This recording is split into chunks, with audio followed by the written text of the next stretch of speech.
গাছ থেকে ফুল যাচ্ছে চুরি, দেখছি আমি রোজ। রয়েছে কে যে এর পিছনে, পাচ্ছি না তার খোঁজ। বাগানেতে ছাপ দেখি রোজ ছোট্ট ছোট্ট পায়ে, বুঝি না ছাই কার নামে যে করব নালিশ দায়ে। প্রতিদিনের ফুল চুরিতে আমি ভীষণ রেগে, চোর ধরতে ভোরবেলাতে রইলাম ঠাই জেগে।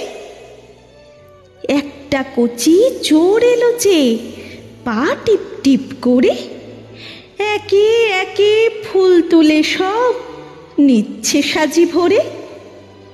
ফুলের মতন মুখখানি তার বাগান আলোয় ভরে।